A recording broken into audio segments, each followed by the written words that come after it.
Olá pessoal, meu nome é Evandro, tá? Alguns já me conhecem da aula de introdução e da noções de unidade de dimensões, né?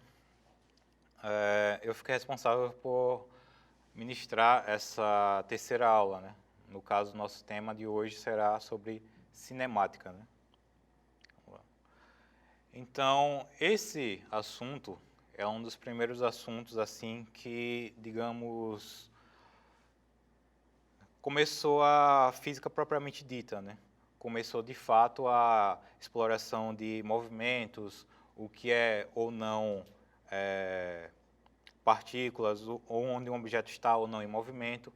Então, digamos, a cinemática ela foi responsável por, digamos assim, separar o joio do trigo, né? No quesito do que é realmente a física propriamente dita, né? Então, ela se trata mais como movimento, né? Então, digamos assim, o que seria um corpo em movimento e um corpo que não está em movimento, né? O que é uma partícula e o que não seria uma partícula, né?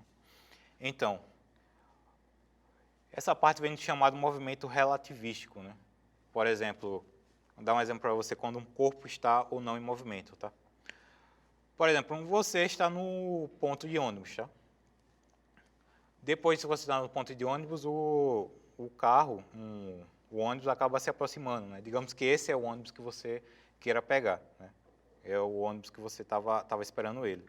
Então, esse ônibus, quando ele começa a se aproximar, as pessoas que estão no ônibus, ao seu ver, estão o quê? Estão em movimento, né? Estão em movimento com relação a você. Então, digamos que você entre no ônibus, depois que você entra nesse ônibus, você acaba sentando, depois o ônibus começa a se movimentar. Ou seja, as pessoas ainda estão em movimento com relação a você? Não, né? Com relação às pessoas que ficaram no ponto?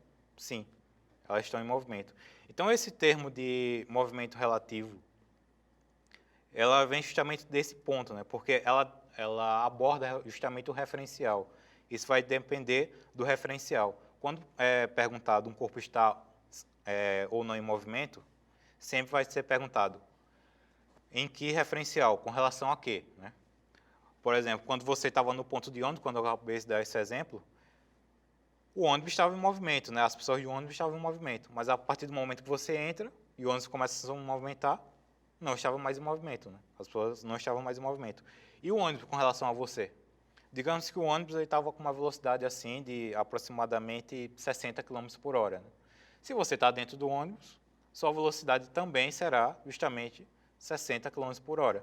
Então, já que vocês, tanto você e o ônibus estão com a mesma velocidade, então você com relação ao ônibus não está em movimento, tá?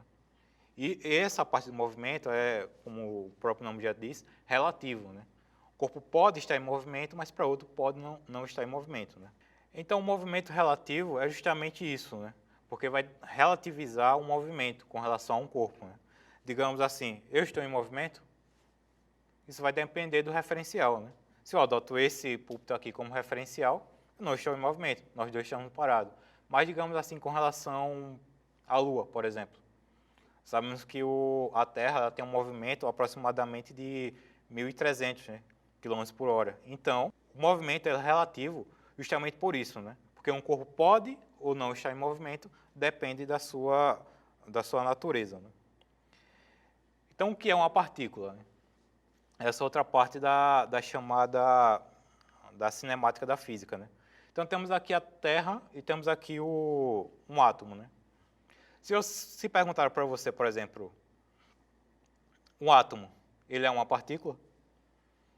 A resposta mais óbvia que você iria dizer é que sim, né? O átomo seria uma partícula. Mas outra vez, né, é relativo. Por quê? Porque depende do referencial, né? Digamos assim, se você adota um outro átomo como referencial, como é que um outro átomo vai ser uma partícula? Se os dois teriam praticamente a mesma dimensão, né? Digamos, como é que uma outra pessoa da minha mesma altura seria uma partícula se ela está praticamente interferindo, né, no nosso cotidiano, assim. Eu acabo vendo e tudo mais, né? Então, a Terra é uma partícula? A pergunta mais óbvia seria não, né? Por quê? Porque a gente vê, dependendo da nossa dimensão, aqui onde a gente esteja, no nosso cotidiano, A Terra ela tem uma dimensão gigantesca, né? Então, para a gente, ela não é uma partícula, né?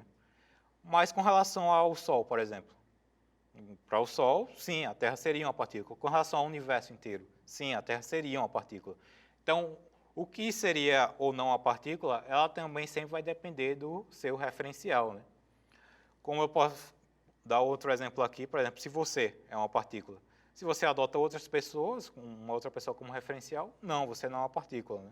Agora, se você adota, por exemplo, o país inteiro, a Terra inteira, aí sim, nesse caso, sim, você seria uma partícula. Então, o que é ou não uma partícula sempre vai depender do referencial, né? Se o referencial for uma dimensão muito gigantesca, então seria sim uma partícula. Se tem praticamente a mesma dimensão com relação a um ou outro, então não seria uma partícula.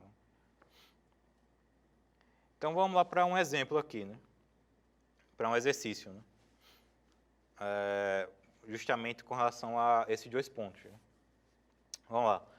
Dois carros, né, A e B, deslocam-se em uma estrada plana e reta, ambos no mesmo sentido. Né? O carro A desenvolve 60 km por hora e o carro B, um pouco mais à frente, desenvolve também 60 km por hora. Ou seja, os dois estão na mesma velocidade, né? Tanto o carro A quanto o carro B. Então a pergunta A está aqui. A distância entre A e B está variando? Né? Ou seja, os dois carros eles estão em movimento, né? Os dois estão com a mesma velocidade, cerca de 60 km por hora. Né? Muitas pessoas poderiam dizer, sim, a distância está variando, né? Porque os dois estão andando e cada vez mais eles estão percorrendo uma distância diferente. Né? Mas com relação a um e o outro, a distância está variando, porque esse foco aqui são os dois carros. Né? Então, digamos assim, que o Detran, ele orienta, né, a cada 15 km por hora, que tem uma distância de aproximadamente um carro, né, com relação a um ou outro. Né? Se tem aqui 60 km por hora, ou seja, que é 4 vezes mais, então a distância seria de 4 carros. Né? Teria que ter, no mínimo, né, 4 carros com relação ao primeiro e o segundo carro. Então, o que ocorre? Vamos imaginar que eles estejam dentro dos padrões. Né? Então, numa distância de 4 carros, de um para o outro. Né? Ou seja, tem aqui uma distância de 4 carros. Só que os dois estão com a velocidade de 60 km por hora. Então, digamos, depois de 1 hora, a distância entre os dois será também de 4 carros. Né? Porque a mesma velocidade que um percorre, a mesma distância que um percorre, será a mesma que o outro também percorre. Tá? Então, a distância que um percorre está tirando, o outro também está tirando. Né? Então, a distância daqui de 4 carros também será a distância daqui de 4 carros, então também será a distância daqui de 4 carros. Então, quando ele diz a distância entre A e B está variando, a pergunta é não, a distância não está variando. Né? Por quê? Porque a velocidade tanto de A quanto de B é constante. Por isso que a distância não varia. Né? Na letra B, para um observador em A, o carro está parado ou em movimento? Tá? Outra vez, essa parte vai com relação ao movimento relativístico. Né? Você pode observar que os dois carros eles estão com a mesma velocidade. Né? Um está com 60 km por hora e o outro também está com 60 km por hora. Como eu tinha dado aquele exemplo com relação ao ônibus. Né? Você entra no ônibus que está com uma velocidade, vou imaginar que também esteja com uma velocidade de 60 km por hora. Né? Então, quando você começa a se movimentar, o ônibus não está, e as outras pessoas também estão com essa velocidade de 60 km por hora. Com relação a você, ela não está em movimento. Por quê? Porque as pessoas estão todas com a mesma velocidade. Se elas estão com a mesma velocidade, então nessa cinemática relativística, ninguém ali está em movimento. Né? Então, é isso que ocorre. Né? Que ele fala, para um observador em A, o carro está parado ou em movimento. Para um observador em A, o carro está parado. Por quê? Porque a mesma distância que um percorre vai ser a mesma distância que o outro percorre também. Então, do ponto de vista cinemático, para o observador, o carro à frente, o carro B, está parado. Tá? Por isso que se chama exatamente de cinemática vetorial. Então, Agora vamos para o movimento retilíneo uniforme, né?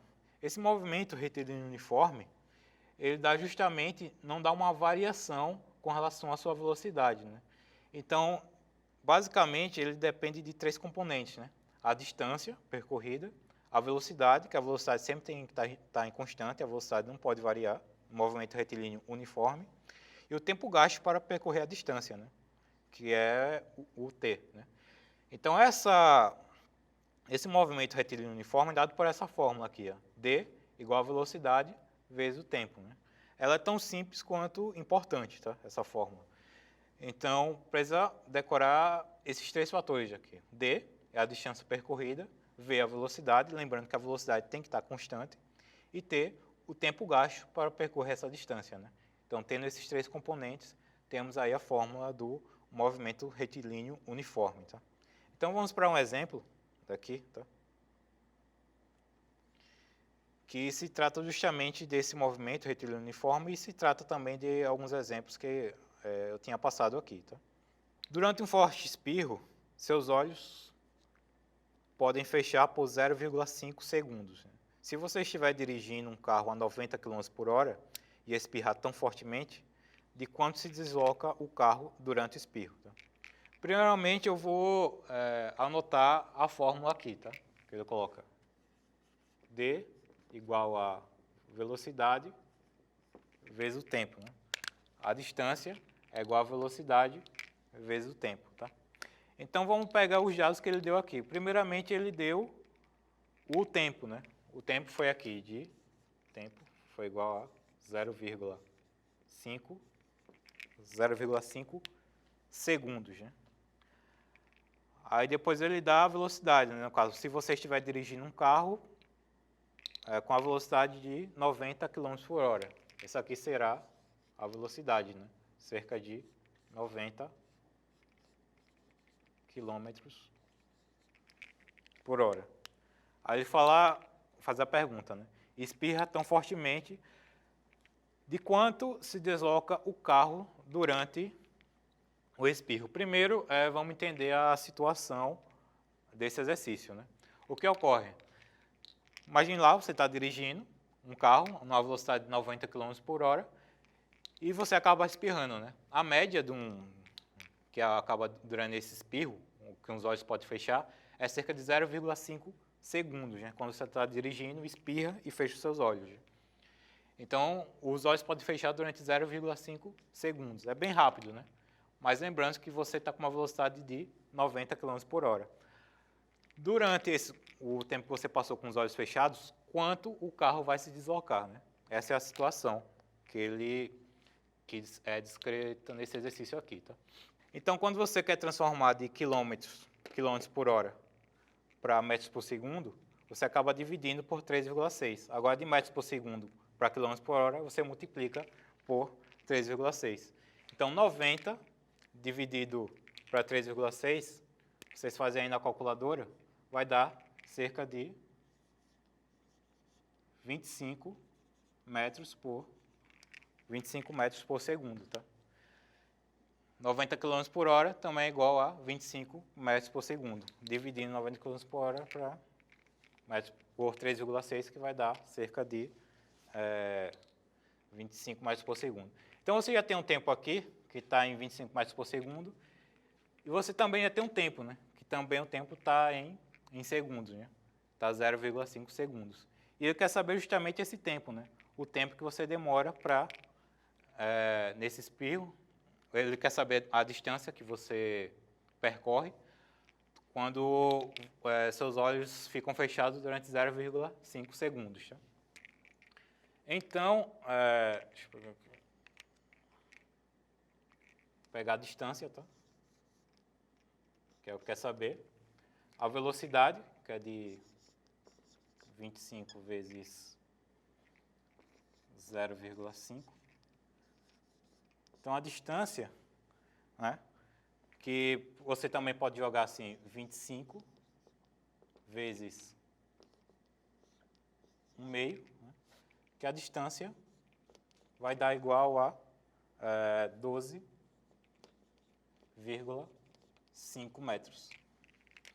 Então, essa é a distância que acaba percorrendo, um carro acaba percorrendo, quando você fecha os olhos durante 0,5 segundos.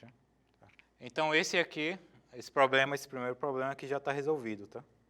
Quando uma pessoa espirra, né, que está dirigindo a cerca de 90 km por hora, e fecha os olhos durante 0,5 segundos, ela acaba percorrendo cerca de 12,5 metros. Então, vamos continuar aqui para velocidade instantânea, né, e velocidade média. Né. A velocidade instantânea e velocidade média, ela vai trabalhar a velocidade em um determinado instante, né, e não vai trabalhar a velocidade com o percurso inteiro. Né. A velocidade média, sim, né, ela trabalha com o chamado do percurso inteiro, mas a velocidade instantânea não, vai trabalhar com a velocidade naquele instante, né? Vai trabalhar com a velocidade em um instante onde você está em um determinado tempo. Tá? Um automóvel percorre uma distância de 150 km, desenvolvendo nos primeiros 120 km, né? Uma velocidade média de 80 km por hora. E nos 30 km restantes, uma velocidade média de 60 km por hora. Aí na letra A, ele pergunta, qual foi o tempo total de viagem? Tá? Primeiro, a gente tem que lembrar lá daquela fórmula, né? D igual a velocidade vezes o tempo, tá? Para saber qual o tempo total de viagem, né? Primeiro, ele fala aqui, né? Um automóvel percorre uma distância de 150 km, desenvolvendo nos primeiros 120 km uma velocidade média de 80 km por hora. Né? Ou seja, nessa primeira parte aqui, você tem uma velocidade, né? Que vai ser igual a 80 km por hora.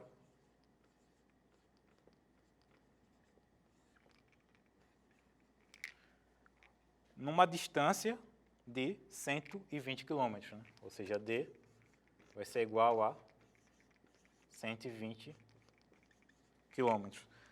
Nesse caso, não precisa mudar a unidade, porque aqui está em km por hora e aqui também está em quilômetros. Né? Mas ele quer saber qual o tempo, né?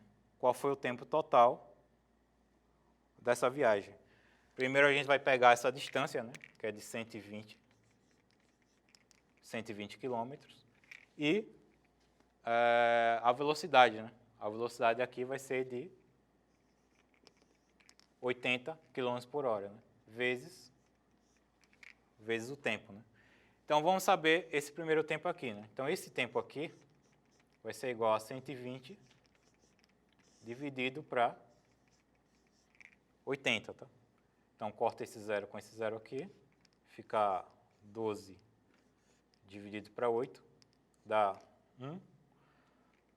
1 vezes 8, 8. 8 para 12, 4, né? Coloco 0, acrescento 1 vírgula. 40 dividido para 8 dá 5. Né? Então, esse tempo aqui, né, vou colocar aqui o tempo, aqui, vai ser igual a 1,5 de horas. Né? Esse foi o primeiro tempo que ele percorreu esses primeiros 120 quilômetros. Né? Então, agora a gente tem que saber o segundo tempo, né, que ele fala aqui. Né? E nos 30 km restantes, uma velocidade média de 60 km por hora. Né? Vamos achar agora o segundo tempo. Né? Então, D, vou colocar aqui, é igual a velocidade vezes o tempo. E a distância foi igual a quanto? 30 km por hora. Né? Desculpa, a distância é igual a 30 km. Né? E a velocidade? A velocidade é igual a 60 km por hora. Né? Então, colocar aqui a velocidade, cerca de 60 km por hora, vezes o tempo. Né? Então, o tempo, vou colocar aqui, vai ser igual a quê? A 30 dividido para 60. Né? Isso aqui cancela, cancela. Isso aqui fica aproximadamente... não, isso aqui fica na base... Isso aqui fica T igual a 1/2. Isso aqui vai ser igual a... O tempo vai ser igual a 0,5 segundos, né? O segundo tempo. Então, mas ele quer saber o quê? Qual foi o tempo total de viagem. Então, o tempo total de viagem vai ser o T1, né, que foi nos 120 quilômetros, mais T2, né, que foi nos 30 quilômetros restantes. Então, o tempo total vai ser igual a T1, né, mais T2. Então, o tempo total vai ser igual a 1,5 mais... desculpa, eu coloquei em segundos aqui, é em horas. Porque aqui está em quilômetros por hora e aqui está em quilômetros, né? Então, aqui o 0,5 de horas. Né? Acabei me confundindo com outro exercício aqui. Então, é 1,5 horas mais 0,5 horas. Isso aqui vai dar igual a 2 horas. Esse aqui foi o tempo total de viagem, né? Agora ele quer saber, na letra B, qual foi a velocidade média do automóvel no percurso total. Tá?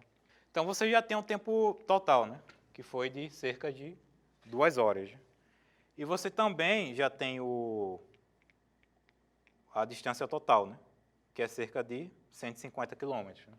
Então, anotando aqui, né? D igual a velocidade vezes o tempo, né?